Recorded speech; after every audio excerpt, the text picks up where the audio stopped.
पाडापाडीच्या राजकारण भोवलं, पाडापाडीचं राजकारण भोवलं, लातूरचं पंतप्रधान पद हुकलं.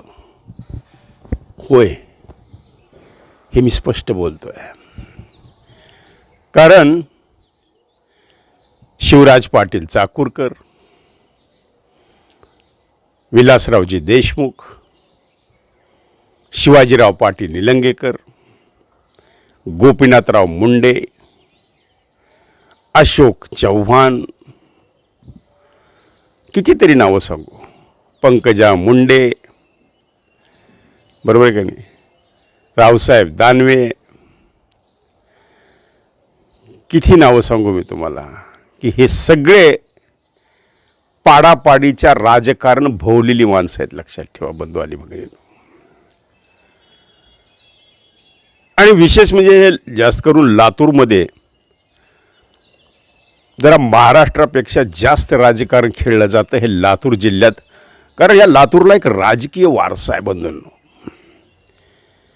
या लातूरला जसं लातूर आता एक शैक्षणिक पॅटर्न म्हणून गाजतंय, तसं लातूर हे राजकीय पॅटर्न सुद्धा वेगळाच आहे लातूरचा. आणि एक लातूरचं एक वेगळं वैशिष्ट्य हो. आता मी ज्यावेळेस माझ्या निवडणुकीच्या प्रचाराच्या दौऱ्यानं फिरतो ना, बेळगावला जातो, कर्नाटक राज्यात जातो, आता धुळे, जळगाव, पालघर, वसई, विरार, ठाणे, भिवंडी, एक शहर नाही जिथं मी जात नाही. अशा प्रत्येक शहरामध्ये माझे प्रचार सभांचं आयोजन ते राजकीय पक्ष करतात. ज्या राजकीय पक्षांची मी कामं घेतो. आणि मी तर उघड सांगत असतो मित्रांनो, आपलं काही झाकून माकून नाही. घोडा घास से दोस्ती करेगा तो खाएगा क्या. अहो, भाषण देणं हेच माझं धंदा आहे, हाच माझा व्यवसाय. तुम्ही याला धंदा म्हणा, व्यवसाय म्हणा, सुपारी म्हणा, काही म्हणा, पण मी प्रामाणिकपणे भाषण देऊन जगतो. यात चूक काय? मी नंबर 2 धंदा तर करत नाही, बरोबर आहे का नाही. तुमचे कसे नंबर 1 कारखाना, नंबर 2 कारखाना, नंबर 3 कारखाना नोटा छापायचे असतात तसा तर माझा नाही आहे. कष्ट करून मेहनतीनं, म्हणून मी सातत्यानं बोलत असतो की आम्ही खातो आमच्या घामाचे, नाही खात कुणाच्या बापाचे. आणि शेवटी जीवावर अंत करणार उधार होऊनच हे सगळे असे यूट्यूब करणे. बंधूंनो, प्रचंड संध्याकाळी 9ला तर मला मोबाईल स्विच ऑफ करावा लागतो. कारण एवढ्या लोक शिव्या देतात. कधी ह्या पक्षात देतात, कधी त्या पक्षात. ह्या पक्षाला वाटतं मी त्यांचं आहे, त्या पक्षाला वाटतं मी त्यांचं आहे. मी कुणाचा नाही, मी माझ्या जनतेचा. हे लक्षात ठेवा. माझ्या ह्या सर्वसामान्य जे 18 पगड जातील 12 बलुतेदार जो माझा सर्वसामान्य सबस्क्रायबर्स आणि व्ह्युअर्स आहेत, त्यांचा मी रत्नाकर औसेकर. मित्रांनो, आता स्पष्ट बोलल्यामुळे काही लोकांना राग लागतं, बोचतं, दुखतं. आणि दुखण्यासाठीच, बोचण्यासाठीच, तुमचे डोळे उघडण्यासाठी तर सकाळचा भोंगा चालू केलेला आहे. मित्रांनो, पाडापाडीचं राजकारण भोवलं, लातूरचं पंतप्रधान पद हुकलं, हे किती लोकांना माहिती आहे? या आजच्या तरुण पिढीला ही गोष्ट माहीत असावी म्हणून चाललेला हा खटाटोप आहे आमचा. विलासरावजींचा लातूरमधला पराभव. आणि सर्वप्रथम मी माफी मागतो, गेलेल्या माणसाबद्दल बोलू नये असं म्हणतात, हा संकेत आहे. तरी पण आता हे नावं घेतल्याशिवाय मला राजकारणात बोलता येणार नाही ना मित्रांनो. ही थोडी माझी अपरिहता लक्षात घ्या आपण. त्यामुळे कुणाच्या भावना दुखवण्याचा माझा उद्देश नाही आहे, पण ती नावं घेतल्याशिवाय माझा कार्यक्रम पूर्ण होऊ नाही शकत. विलासरावजींचा पराभव झाला लातूरमध्ये. कोणी केला? शिवराज पाटलांचा पराभव झाला. कोणी केला? शिवाजीराव निलंगेकरांचा पराभव झाला. कोणी केला? गोपीनाथराव मुंडेंना एकदा पराभवाला सामोरं जावं लागलं होतं विधानसभेमध्ये. कोणी केला? हे राजकारण आहे, गजकरण आहे. जेवढं खाजवाल तेवढं खाजत जातं, जेवढं चिघळताल तेवढं चिघळत जातं बंधूंनो. म्हणून तर ह्याला म्हणतात राजकारण. आणि म्हणून बघा तुम्ही, अनेक लोक शहाणे म्हणतात कोर्टाची राजकारणाची पायरी चढू नये. कारण हे सगळ्यात विलासरावच्या भाषेत गटारगंगा. मित्रांनो, हे पाडापाडीचं राजकारण लातूरमध्ये कधीपासून सुरू झालं? 1985ला डॉक्टर शिवाजीराव पाटील निलंगेकर महाराष्ट्र राज्याचे मुख्यमंत्री झाले. 85च्या आसपासची गोष्ट ही जर ते पण त्यावेळेस ते मुख्यमंत्री होते. कारण त्यावेळेस लातूरमध्ये काँग्रेस शताब्दी आम्ही साजरी केली होती. आम्ही, विलासराव देशमुख, प्रदीप राठी, आमचे मोती पोळे सर होते त्यामध्ये. त्यावेळेस खंदे शिलादार असे कितीतरी लोक होती. आमचे जुने सगळे सहकारी आता बरेचसे आता हयात नाही आहेत. त्यावेळेस चितकोटे अप्पा कॅशियर असायचे आमचे. प्रदीप राठी हे खंदे शिलेदार काँग्रेसचे. गरज नसली तर विलासरावजींना आर्थिक मदत प्रदीप राठींनी करायची. कारण त्या काळामध्ये विलासरावजींचं एक नुकतीच राजकारणाची सुरुवात झालेली होती बंधूंनो. बबुरान काळेंचं EJD गाडीवर विलासरावजी प्रचार करायचे. EJD गाडी जी अमित देशमुख सांगतात ती बबुरान काळेंची होती. त्या गाडीत पेट्रोल प्रदीप राठीचं असायचं. त्यावेळेस विलासरावांकडं अमित देशमुखांसारखं हेलिकॉप्टर नव्हतं मित्रांनो. विलासरावजी धुरळा खात खात खात अगदी खड्ड्याने मोटरसायकलवर बसून त्यांनी प्रचार करून हे स्वतःचं नाव लौकिक वाढवलेलं. हेलिकॉप्टर लातूर ते निलंगा ते हेलिकॉप्टरनं नाही गेले आणि 1.5 तास वेटिंगमध्ये बसले, कधी नाही. हे अमित देशमुखांना शोभतं.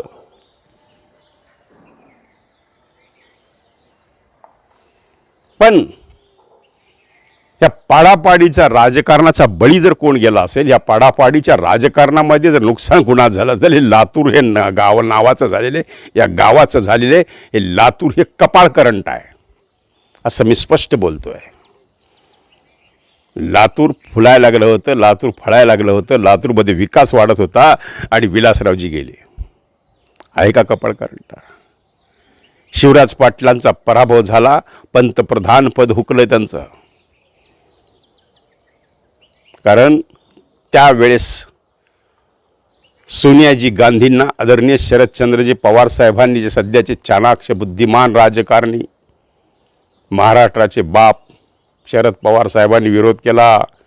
एका परदेशच्या नागरिकाला पंतप्रधान कसं करायचं? विदेशी मुद्दा आणला पवार साहेबांनी. पवार साहेबांकडे कधी कोणता मुद्दा बाहेर येईल मित्रांनो काही सांगता येत नाही. पवार साहेबांनी मुद्दा काढला विदेशीचा आणि सोनियाजी गांधीला विरोध करून काँग्रेसमध्ये बाहेर पडले आणि राष्ट्रवादी स्थापन केली. आता ह्यांचा राष्ट्राचा वाद BJPमध्ये किती किती मिसळलेला ते आपण बघत आहात. आणि त्यावेळेस काँग्रेसकडं पंतप्रधान पदाचा चेहराच होते फक्त शिवराज पाटील चाकूरकर. रूपाताई पाटील निलंगेकरांनी शिवराज पाटील चाकूरकरांचा पराभव केला. रूपाताई पाटलांना, संभाजीराव पाटलांना रसद कोणी पुरवली लातूरमधून? आमचे गेलेले मित्र आहेत आता SR काका, ते सांगत होते किती गाड्या मी निलंग्याला पाठवल्या. ते तर विलासरावांचे कार्यकर्ते, काका नाही आहेत. पण चांगला माणूस, एक भला माणूस, एक निष्ठ विलासरावांचा राहिलेला माणूस म्हणजे माझा SR काका आहे. त्या SR काकानं रत्नाकर आवसेकरला कधी चहा पाच दिले. आणि त्या काकाचं नाव मला कारण प्रेमळ माणूस होता, मित्र म्हणण्याचा लायक होता. बंधूंनो, मला सांगायचा मतलब असा आहे की हे जुनं मी का उघडतो, हेच आजच्या पिढीला हे राजकारण कळालं पाहिजे काय झालं होतं. शिवराज पाटलांना महाराष्ट्राच्या राजकारणात एक मानाचं स्थान होतं मित्रांनो. त्यांचा शब्द हा काँग्रेसमध्ये अंतिम असायचा, मग ती कोणतीही निवडणूक असो.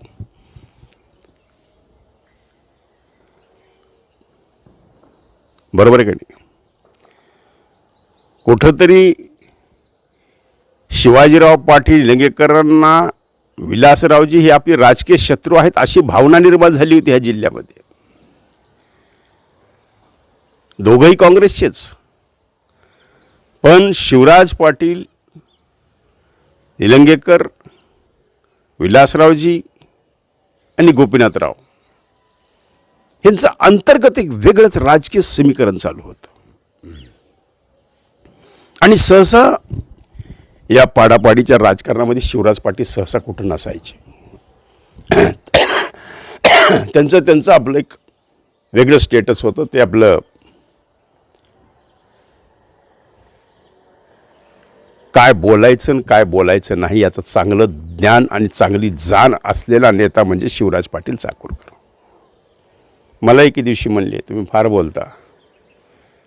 म्हणलं सर, मी जर नाहीच बोललो तर माझं यूट्यूब कोण बघणार आहे?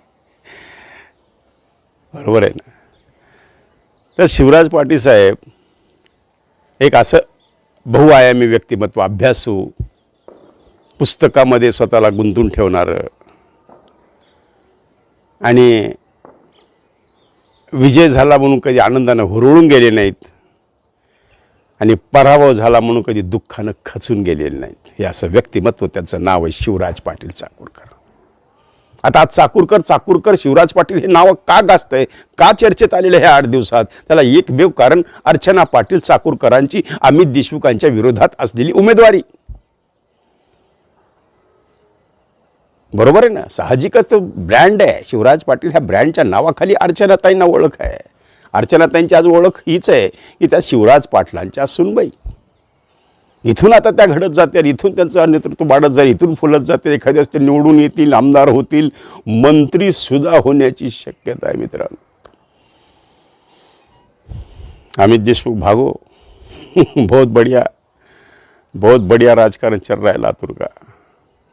हाँ, दया कुछ तो गड़बड़ है, दाल में कुछ काला है. अमित भैया, तुमचे जवळचे लोक तुम्हाला धोका देणार ते लक्षात ठेवा. तुम्ही ज्या ज्या लोकांवर तुमचा विश्वास आहे, ज्या ज्या लोक तुम्हाला वाटतात, असाच विश्वास विलासरावजींनी टाकला होता. साहेब पॅक आहे, साहेब म्हणायचे साहेबाला येऊन. सगळे लोक म्हणायचे साहेब सब पॅक आहे. साहेब पॅकच झाली. हां, हे राजकारण आहे मित्रांनो. आणि मी पुन्हा माझ्या विषयाकडे, तुम्ही माझा विषय कधी सोडत नाही हे लक्षात ठेवा. तुमच्या लक्षात आलं असेल की शिवराज पाटलांचा पराभव होतोय हे मला दिसत होतं. त्यांना वारंवार सूचना जात होत्या, सांगत होतो, निरोप पाठवत होतो की पाटील साहेब डेंजर झोन में है आप, पटेल साहब संभालो. पण पाटील साहेब मात्र निश्चिंत असायचे, अगदी निश्चिंत. जे होईल ते होईल, मी माझ्या त्या परिणामाला सामोरं जाणार आहे. झालं काय? लातूरच्या तोंडचा घास गेला. पंतप्रधान पदाचा, हे मी जाणीवपूर्वक बोलतो मित्रांनो. म्हणून आजचा व्हिडिओ एक विशेष आहे की सोनियाजी गांधी वाट बघत होत्या की शिवराज पाटील एकदा निवडून आले की त्यांना ताबडतोब पंतप्रधानपदी विराजमान करायचं. एवढी इमेज सोनियाजींजवळ निर्माण झाली होती, एवढी इमेज या काँग्रेसजवळ निर्माण झालेली होती. कारण सीताराम केसरीवर काही आरोप झालेले होते. असे काही बरेच तथाकथित त्यावेळेसचे काँग्रेसचे दिग्गज नेते, त्यामध्ये सगळ्यात उजळून निघालेला नेता जर कोणी होता तर लातूरचा शेतकऱ्यांचा सुपुत्र, चाकूरच्या शेतकऱ्याचा सुपुत्र शिवराज पाटील चाकूरकर.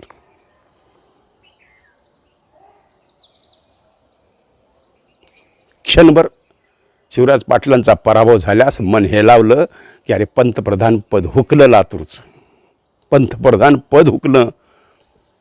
अहो, आपली खिशाची पेन हरवली तर आपल्याला तळतळ होतं. बरोबर आहे का नाही?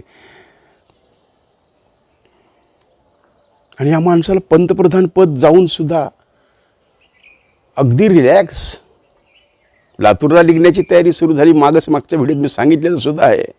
बसवराज पाटील मुरुमकर साक्षीला आहेत, समोर बसलेले होते डायनिंग टेबलवर. सकाळी 9:30ची गोष्ट आहे आणि शिवराज पाटील चर्चा करत होते की आता सामान केव्हा पॅक करायचं आणि केव्हा लातूरला जाऊन शेती करायची. हा विचार डोक्यात असताना, पराभव झालेला असताना, सोनियाजी गांधींचा माणूस आला आणि त्यांनी सांगितलं, निरोप पाटील साहेब तुम्ही गृहमंत्री होत आहेत.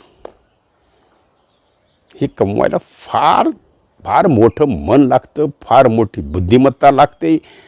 एवढा पराभव होऊन सुद्धा जर त्यांना गृहमंत्र्यासारखं जबाबदारीचं पद मिळू शकतं, यावरून या लातूरकरांनी ओळखलं पाहिजे की शिवराज पाटील नावाची गरिमा आणि प्रतिमा काय आहे. आणि त्यांच्या सुनबाई आता निवडणूक लढवत आहेत. मग त्यांच्या घरातला जर मला सांगा, विलासरावजींच्या घरातले अमित देशमुख, धीरज देशमुख, बरोबर आहे का नाही, आता कदाचित पुढे चलून रितेश देशमुख काही खासदार होऊ शकेल, काय सांगता येत नाही मित्रांनो. आहे प्लॅन पुढे, काही होऊ शकतं. दिलीपराव देशमुख आमदार होते, सगळी पदं घरामध्ये, जिल्हा मध्यवर्ती बँक घरात, सगळ्या साखर कारखान्यावर आपले चेले चपोटे, सगळे आपलेच लोक, जिकडं तिकडं हम हम हम हम हम, सगळं मलाच मलाच मलाच मलाच मलाच, माझं माझं माझं माझं माझं. आणि हे बरोबर आहे ना. आता आपण म्हणतो ना, आता खरं सांगतो ना, आमच्यासारखे जुने लोक टीका करतात अमित देशमुखवर की ते आमची किंमत करत नाहीत. नमस्कार, आम्ही काय ते म्हणजे ते चिल्लरमध्ये आहेत, आम्ही आहेतच चिल्लर बाबा. आम्ही कुठं मोठे खुर्दात तुमच्यासारखे सोन्याचा चमचा घेऊन तोंडात जन्माला आलो, बरोबर आहे ना. आम्ही कुठं हेलिकॉप्टरमध्ये फिरतो, बरोबर आहे का नाही. आम्ही एक सर्वसामान्य माणसं आहे. त्यामुळे आम्ही त्यांच्याकडून ही अपेक्षा करणे, हे त्यांनी आमच्याकडून स्माईल, त्यांची स्माईलसुद्धा विकत घ्यावी लागते अमित देशमुखांचं. त्यांचं हसणंसुद्धा बोलणं तर सोडूनच द्या, त्यांचं हसणंसुद्धा विकत घ्यावं लागतं बंधूंनो. असा हा माणूस. आता ते फार लागलं त्यांना की ते गडीवरची गर्दी वसर. मी जे बोलतो सत्य बोलतो. तुमच्याकडे आलेल्या माणसाला तुम्ही खाली जायला सांगता कोणाला. आणि मला आजो आठवतं आहे, विलासरावजी देशमुखांना एकदा भेटायला गेलो होतो मी गडीवर. एस.आर. काका समोर खुर्चीवर बसले होते, एस.आर. देशमुख.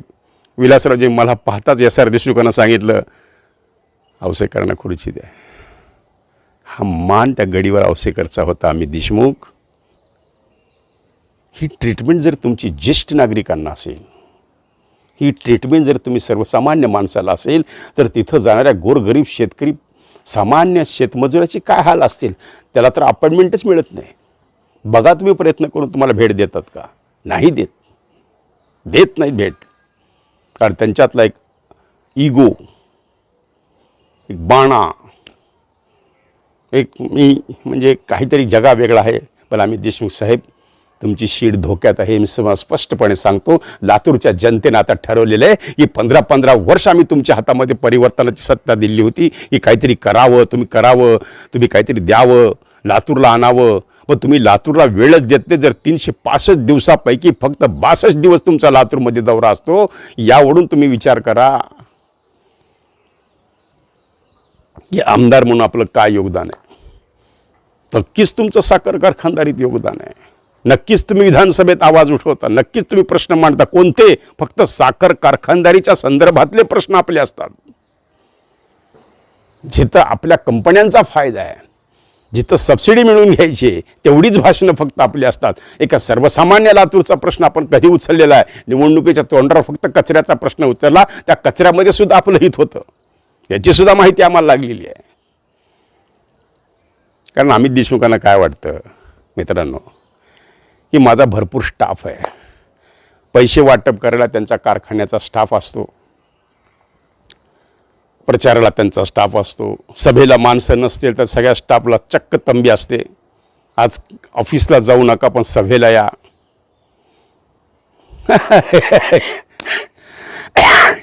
दया कुछ तो गडबड है. म्हणून त्यांना कार्यकर्ता जवळ असो नसो काही फरक पडत नाही. त्यांचा जे काही स्टाफ आहे त्यांना हॉल भरून जातो. भैयाची सभा असते.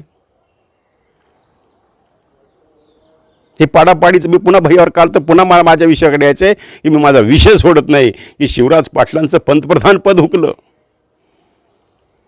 जर त्यावेळेस शिवराज पाटील निवडून आले असते तर या लातूरचा पंतप्रधान असला असता आणि या लातूरला सोन्याचे दिवस उगवले असते. आज लातूर हे हायफाय झालं असतं. लातूर आज कुठे गेलं असतं.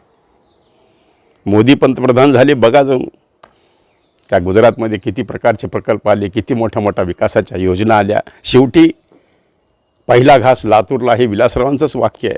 विलासराव होते तर काही घास मिळालेले आहेत.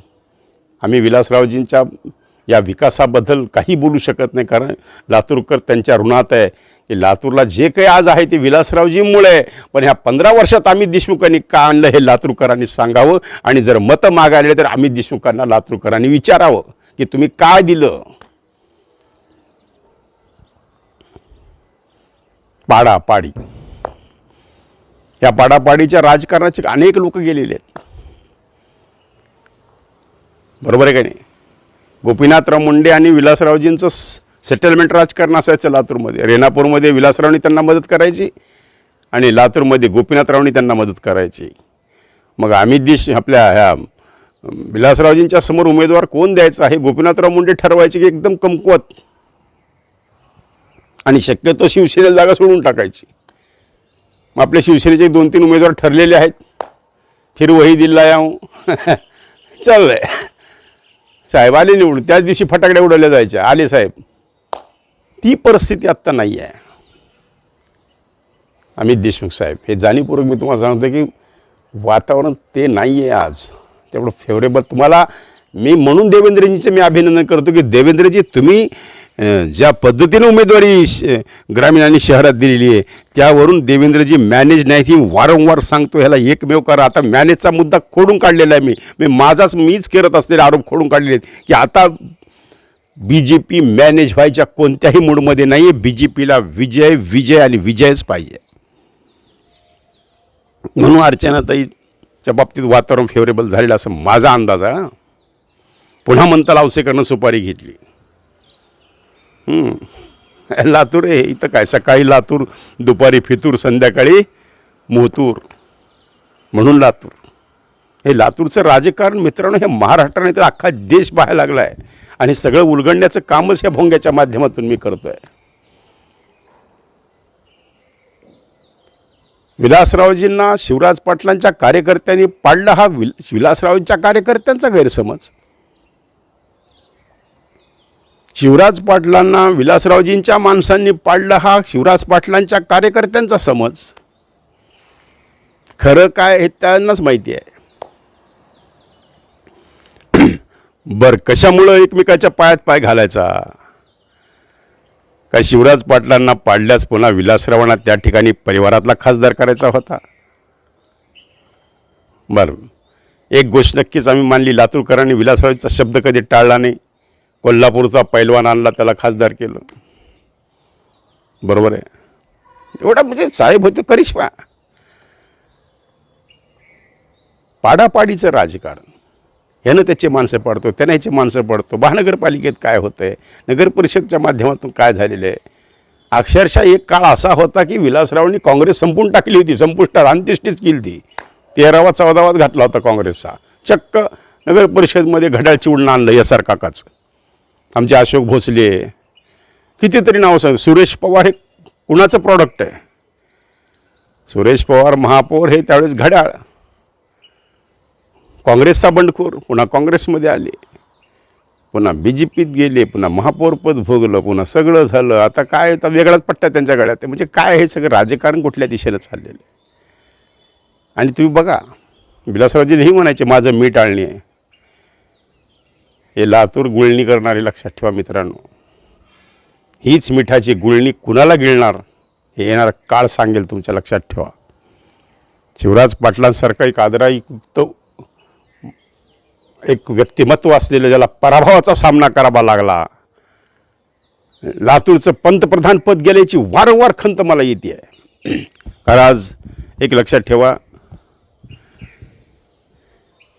आपला माणूस मोठा झालेला आज पंतप्रधानपदी विराजमान झाला असता, लातूरला कितीतरी काहीतरी वेगळं वैशिष्ट्य मिळालं असतं. लातूरला पंतप्रधान घडवणारं लातूर, मुख्यमंत्री घडवणारं लातूर, मुख्यमंत्री घडवणारा मराठवाडा. बरोबर आहे का नाही? अशोकराव चव्हाण मराठवाड्यातले, बरोबर आहे का नाही? निलंगेकर मराठवाड्यातले, शिवराज पाटील मराठवाड्यातले, विलासरावजी मराठवाड्यातले. एक मराठवाड्यातला, त्यातल्या त्यात या लातूर एरियाला, पट्ट्याला जसा पॅटर्न पट्टा, मांजरा पट्टा, तसा एक राजकीय हे आहे, पट्टा आहे की लातूर. आणि ते लातूर आज थोडं मला विचार करत आहे. आता काँग्रेसवाल्यांनी कितीही हाय प्रतिष्ठित माणसांना, कितीही मोठ्या हॉटेलमध्ये, किती 1200, 1500 रुपयाच्या थाळ्या जीव घाला, आता लोकांनी सांगितलेलं आहे हे परिवर्तन, ही काळाची गरज आहे औसेकर. आता इथं काहीतरी वेगळं घडणार आहे असे आम्हाला चुणूक लागते. आणि हे मी सावधानतेचा इशारा देतो आहे. पाडापाडीचं राजकारण आहे. हे त्याची माणसं पडतात, ते त्याची माणसं पडतात. आणि यामध्ये काय होतं तर लातूरचं नेतृत्व खुंडल्या जातं. अपेक्षा होत्या अमित देशमुखाकडून की 15 वर्षात काहीतरी एखादी चुणूक दाखवल्या जाईल. आम्ही जे वारंवार सारखं बोलतोय की बरं त्यांना कोणी बोलायला जा तर व्यंकट बेदरेसारखे हाल होतात, गाडीतून खाली उतरवलं जातं. म्हणून त्यांनी म्हणजे तुमच्या गाडीत बसले नको, तुमचा पक्ष नको, ते गेले शरद पवारांच्या राष्ट्रवादीमध्ये. आता पुन्हा ते अजितदादाजवळ आहेत, ते आता संजय बनसोडेच्या जवळ असतात. बरोबर आहे की नाही? असे दुखावलेले लोक आहेत आणि असे सगळे दुखावलेले लोक आता एकत्र येऊन काहीतरी चमत्कार होईल असं मला एक अंदाज यायला लागलेला आहे. निलंगेकर पुन्हा मंत्रिमंडळात येऊ नये म्हणून विलासरावजींनी प्रयत्न केले. अशोकराव चव्हाण पुन्हा मुख्यमंत्री होऊ नये म्हणून विलासरावजींनी प्रयत्न केले. बरोबर आहे की नाही? आणि मराठवाड्यातली जी पोकळी भरून काढली, तेच आता अमित देशमुखांना वाटतं की मी अशोकराव चव्हाणांची जागा घेतोय, कारण तेवढी पोकळी निर्माण झाली होती ना अशोकराव चव्हाण भाजपत गेल्यानंतर.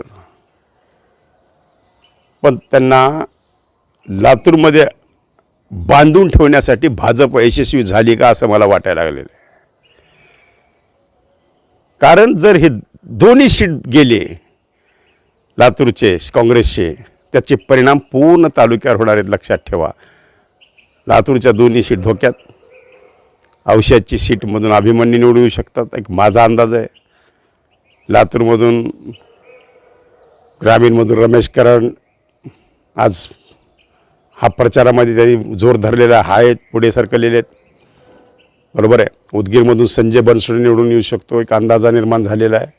अहमदपूरमध्ये बाबासाहेब पाटलांच्या पायात पाय घालण्याचा अनेक लोक प्रयत्न करत आहेत, पण ते बहुतेक यशस्वी होईल का नाही काही सांगता येत नाही. तिथं सुद्धा एक ओबीसी मोठ बांधायचा विचार चालू आहे. 7-8 लोकांनी फॉर्म भरले, त्यातला कोणता ओबीसी तिथं तग धरणारे ते सांगता येत नाही. पण ते बाबासाहेब पाटील बाजी मारून येतील वाटायला लागले. हे तिकडं राष्ट्रवादीचे दोन्ही येऊ शकतात, इकडे निलंग्यामधून संभाजीराव पाटील निलंगेकर येऊ शकतात. बरोबर आहे का नाही?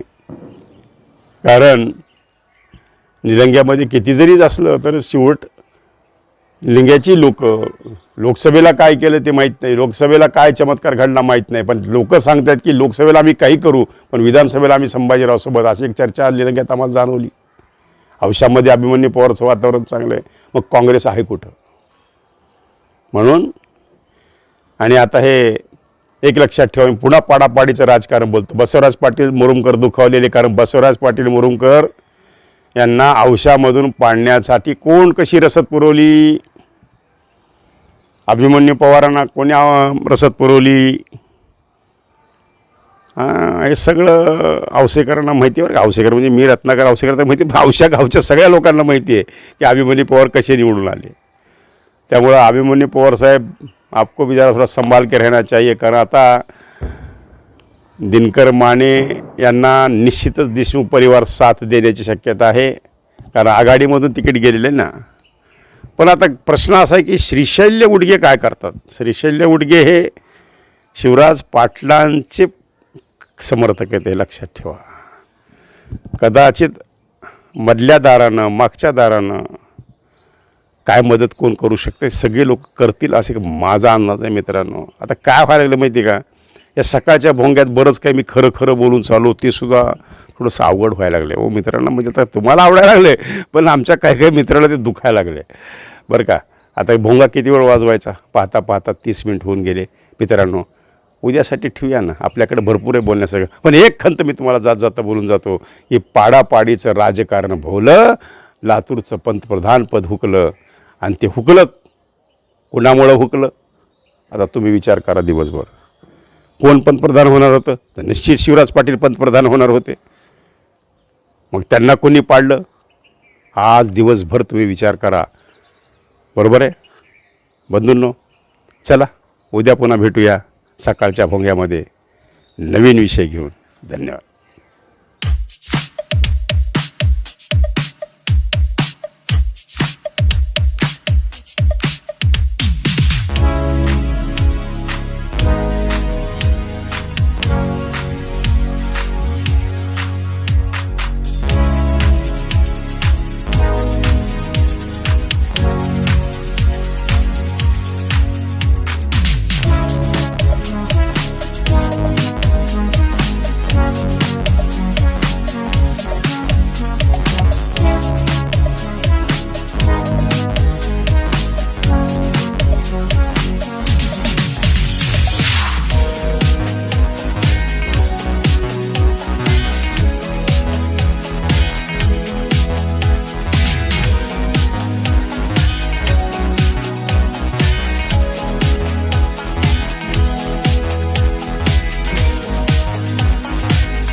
आवाजाचा बादशहा रत्नाकर औसेकर यांच्या YouTube चॅनलला लाईक करा, सबस्क्राईब करा आणि आपापल्या ग्रुपवर शेअर करा. चला आपल्या मोबाईलवर सर्वप्रथम आमचा कार्यक्रम मिळवण्यासाठी सहकार्य करा. Ratnakar Ausekar YouTube channel.